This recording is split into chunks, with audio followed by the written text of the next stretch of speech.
Bienvenidos al Club de Contadores. Muchísimas gracias por estar con nosotros una vez más.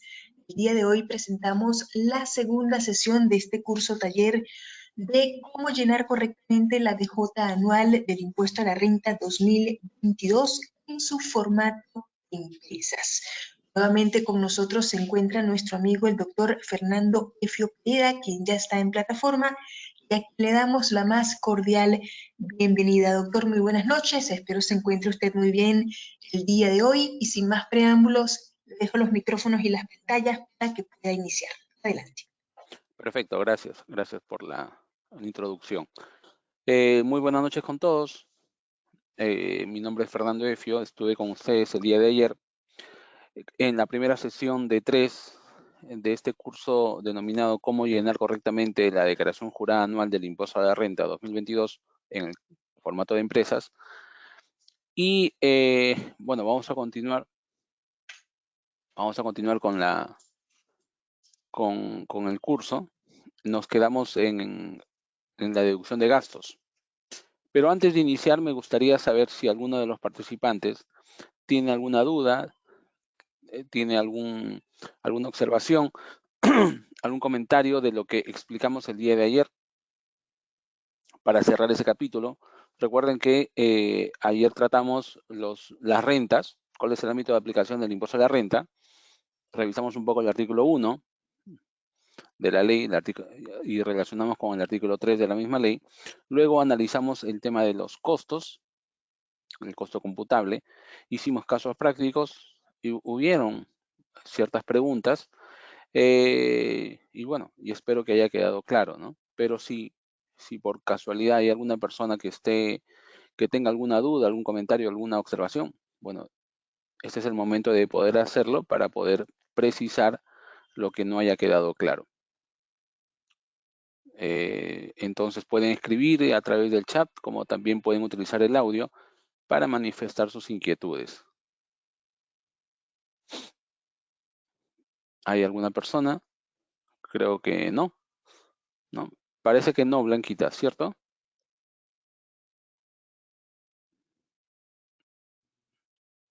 No, parece que no, pues, ¿no?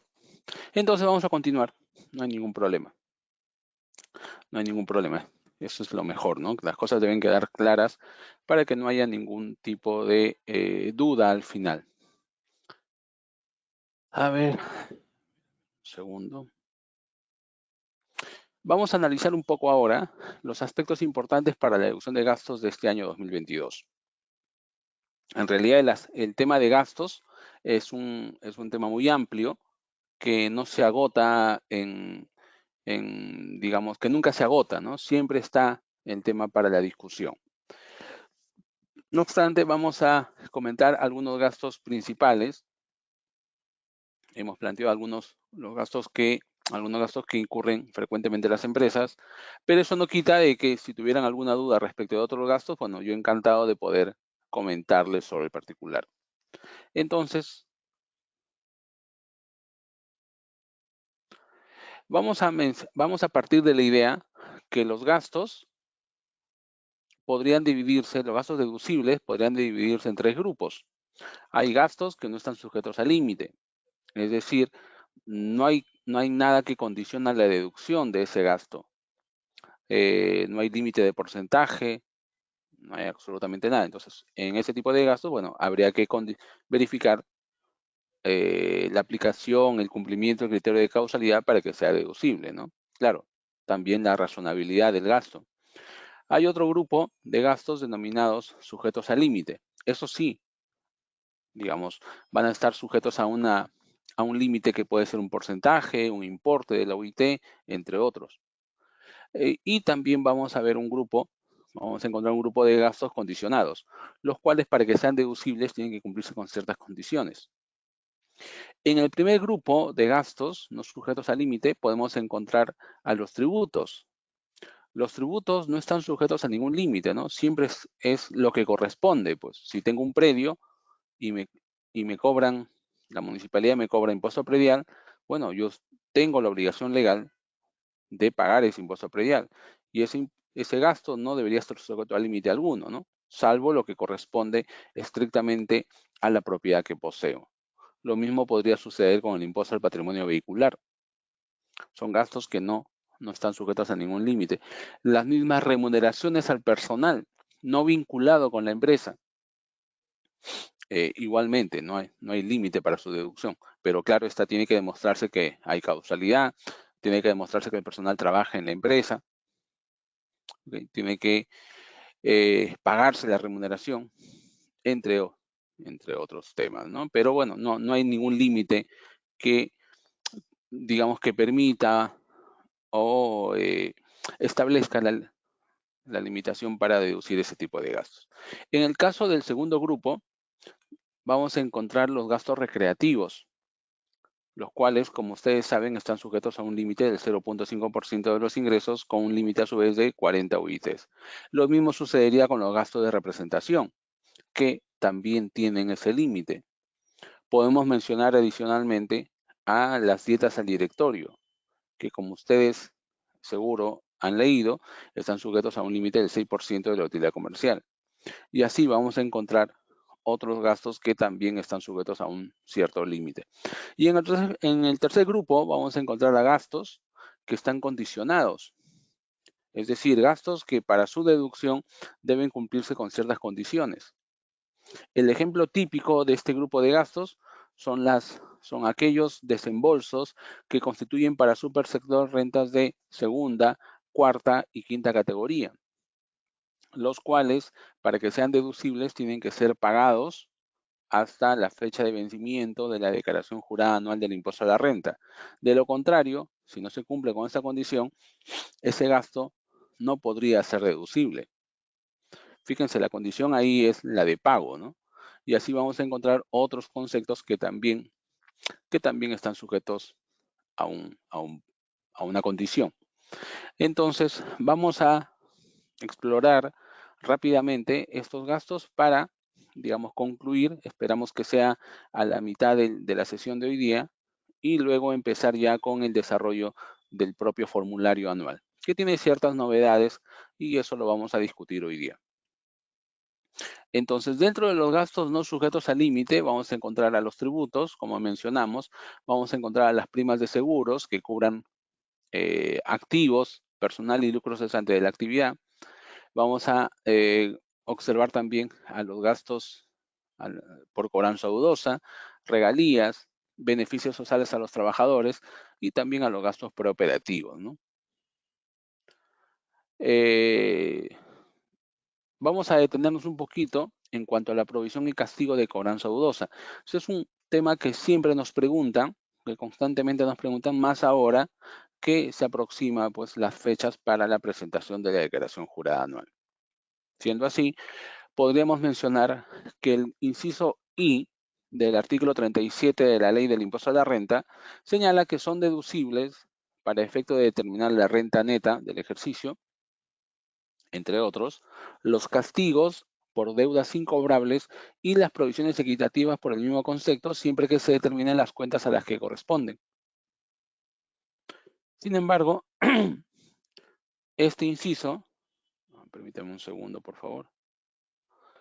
Este inciso no reconoce el carácter de deuda incobrable y por lo tanto no va a ser deducible aquellas cobranzas dudosas respecto de deudas contraídas entre sí por partes vinculadas.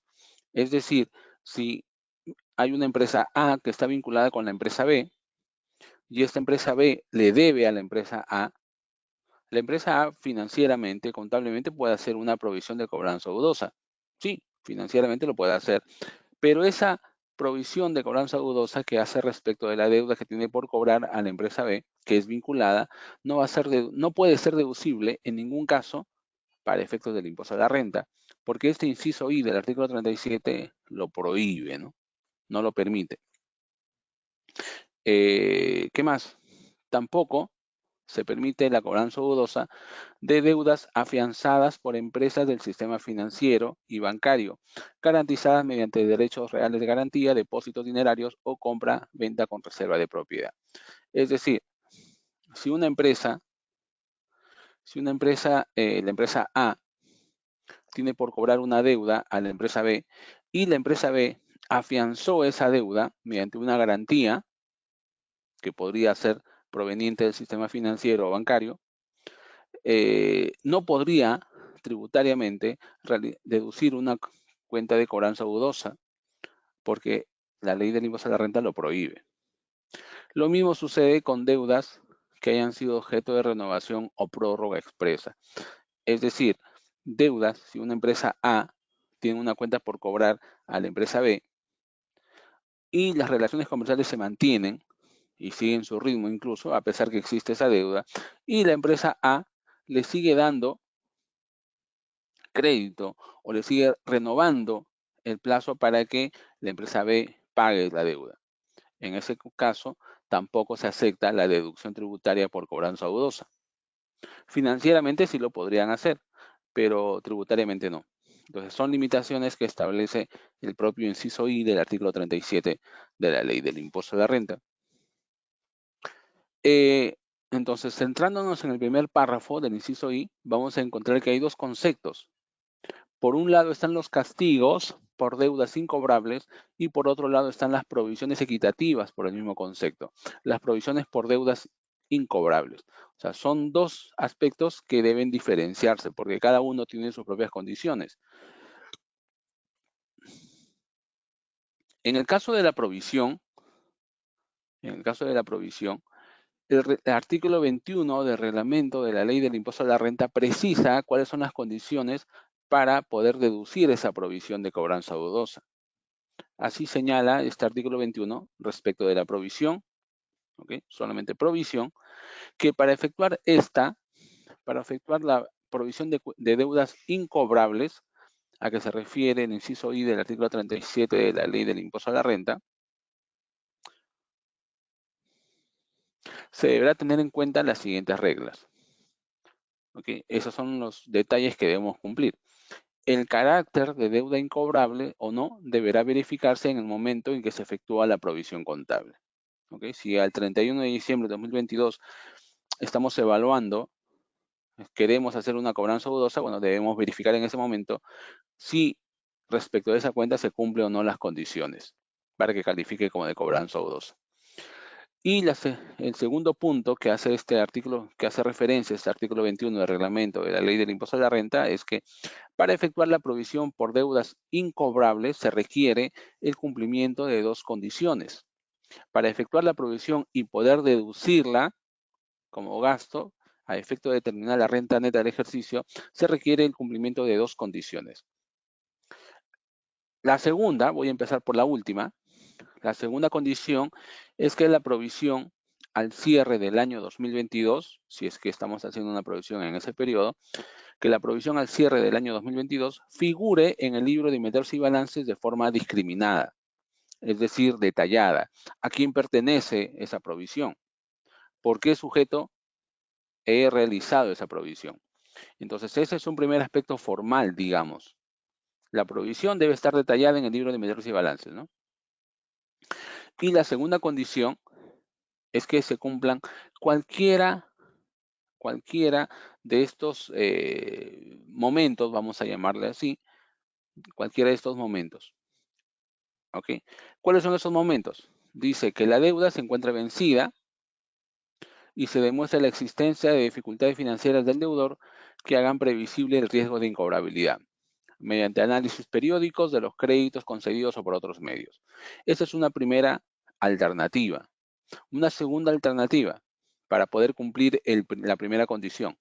Se demuestre la morosidad del deudor mediante la documentación que evidencie las gestiones de cobro luego del vencimiento de la deuda.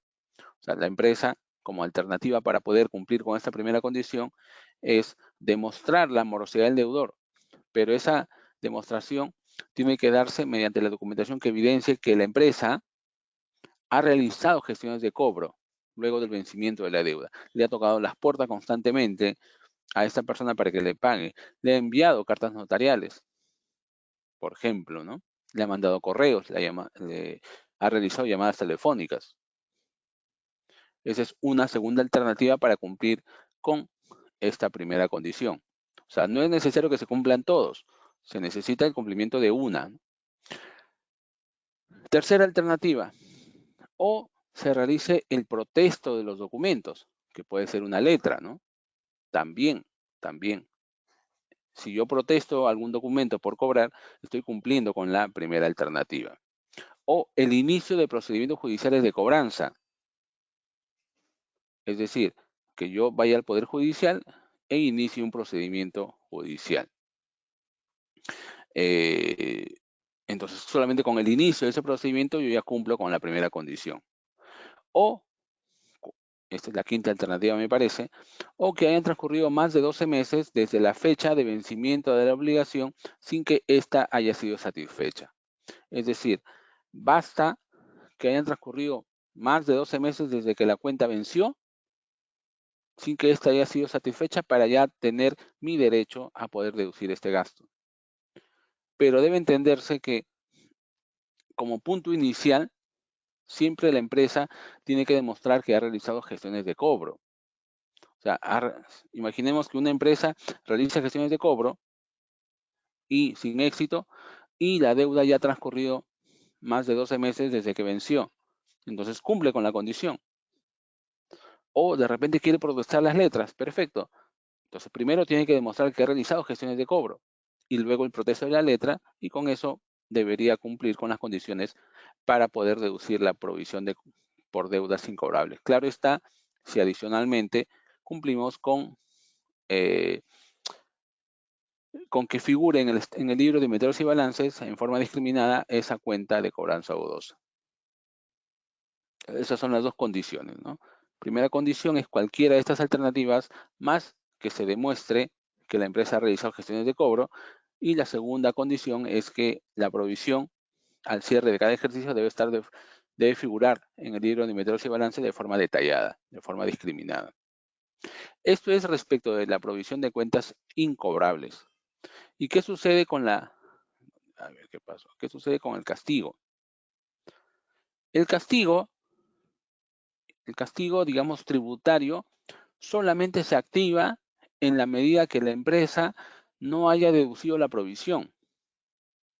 Me explico un poco. O sea, la ley del impuesto a la renta hace referencia a provisión y castigo de cobranza dudosa. Entonces, lo primero que debería evaluar es la provisión.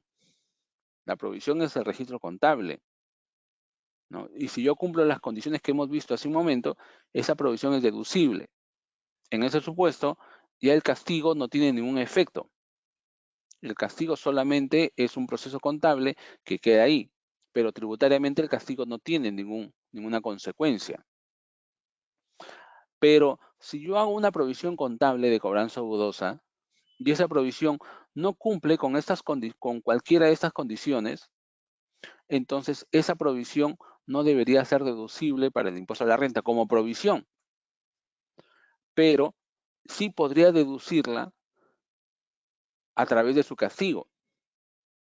Y en ese caso tendré que revisar cuáles son las condiciones que exige la ley del impuesto a la renta para poder deducir castigo, ¿no? El castigo correspondiente. Esto es bueno entenderlo porque genera mucha confusión. Por ahí alguna vez me dijeron, señor, yo puedo deducir la provisión y puedo deducir el castigo. En realidad no se puede hacer eso, ¿no? O deduces lo uno o deduces lo otro. No puedes deducir doble gasto. ¿Ok? Entonces, hay que analizar siempre si cumplimos las condiciones de la provisión, ¿ok? Y si cumplimos, ya el castigo no tiene ninguna consecuencia. Pero si no cumplimos con las condiciones de la provisión, entonces se activa la posibilidad de deducir el gasto a través de su castigo. ¿Okay? ¿Y cuáles son las condiciones que señala la legislación tributaria para poder deducir el castigo? Aquí, el mismo artículo 21 del reglamento de la ley del impuesto a la renta hace referencia a lo siguiente. Dice, para efectuar el castigo de las deudas de cobranza dudosa, se requiere que la deuda haya sido provisionada, haya sido anotada en los libros, y se cumpla además con alguna de las siguientes condiciones. ¿Okay? Cualquiera de ellas. Primera condición, se haya ejercitado las acciones judiciales pertinentes hasta establecer la imposibilidad de la cobranza. ¿Okay? Se haya ejercitado las acciones judiciales pertinentes hasta establecer la imposibilidad de la cobranza. ¿Qué implica ejercer las acciones judiciales pertinentes hasta establecer la imposibilidad de la cobranza. Significa